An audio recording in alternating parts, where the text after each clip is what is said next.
Proposal है कि कुछ कौमी असम्बली के इंतखाबात पहले ले आए, कुछ वीक्स कुछ महीने, ये इलेक्शन जो सूबाई असम्बली के उनको थोड़ा आगे कर लें, कोई कंसेंसस डेट आ जाए, वन टाइम पार्लियामेंट में जाके एक आईनी तरमीम कर लें कि भाई ये अनयूजुअल हालात थे तो हमें अभी इस मरतबा इलेक्शन हमने किए हैं आगे, लेकिन आइंदा ऐसे नहीं होगा और निकला जाए इस सूरत हाल से। कोई प्रपोजल तो दें।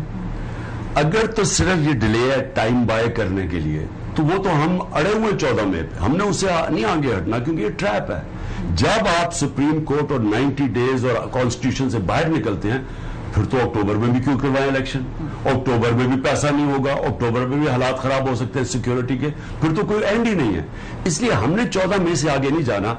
अगर ये हमें कोई प्रपोजल देते हैं जो जिसको सुप्रीम कोर्ट इंडोर्स करेगा, ऐसी प्रपोजल हो कि जॉइंट इलेक्शन हो जाए और फौरी हो, हम अच्छा फौरी से क्या मुराद है आपका? कि अभी करें, अभी करें। सारे तो जॉइंट नहीं हो सकते, होंगी तो कोई ये थोड़े आगे जाएंगे, कोई पीछे से आएगा। देखे ना, अगर तो ये कहते हैं कि हम फौरी तौर पे अपनी गवर्नमेंट, फौरी का मतलब मई में अपनी गवर्नमेंट्स, ये सबसे आसान इलेक्शन करवाना है अपनी, आप नेशनल असेंबली में से resign, prime minister assembly dissolve कर दे तो फौरी तौर पे एकदम फिर उसके बाद हो सकते हैं इलेक्शंस, जॉइंट इलेक्शंस हो सकते हैं जून जुलाई में। क्या हाँ, जुलाई में हो सकते हैं। अगर ये मई में अपनी गवर्नमेंट्स को लाते हैं फिर हम बैठ के तो बात कर सकते हैं, लेकिन अगर ये ओपन एंडेड छोड़ रहे हैं तो ये तो फिर एक ट्रैप है। सो कोई शराइत भी रखी है आपने कि कोई केसेस खत्म करें और फिर हमारे लोगों को? हमारी शराइत, हमारी सबसे बड़ी शर्त ये है, ये जो केयर टेकर गवर्नमेंट है इनका मुद्दत खत्म हो गई है, अब ये बिल्कुल ये अनकॉन्स्टिट्यूशनल हो गई है। 90 डेज के बाद इनकी कोई हैसियत नहीं है। इनको खत्म करके जेन्युइन केयर टेकर लेके आए। जेन्युइन का मतलब ये जो न्यूट्रल हो। ऐसी केयर टेकर गवर्नमेंट तो कोई, यानी इन्होंने सारे हमारे आइन का मजाक उड़ाया। आइन के अंदर केयर टेकर का कॉन्सेप्ट न्यूट्रल है।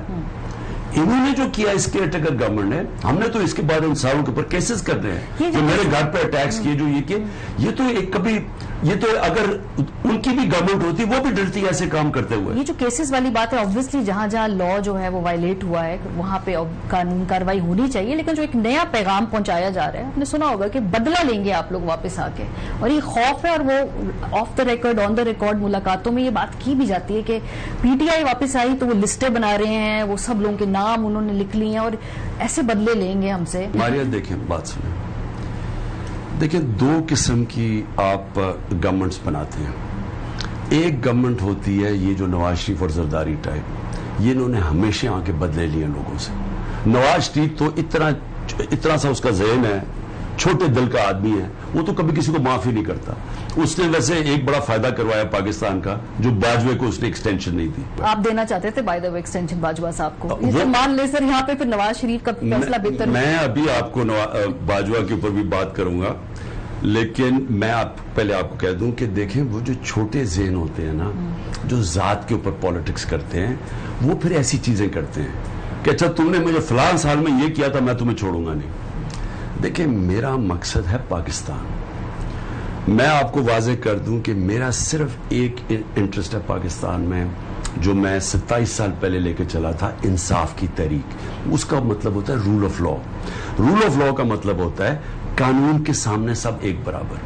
अगर पाकिस्तान को ठीक करना है, कानून के सामने सबको एक बराबर करना है, बदले नहीं लेना। मेरा मकसद है पाकिस्तान को इस दलदल में जो फंसा दिए से निकलना कैसे निकलेगा? कौम बन के, कानून की बालादस्ती कायम करके। कानून की बालादस्ती ये नहीं कि मैं चुन चुन के किसी से बदले लूं।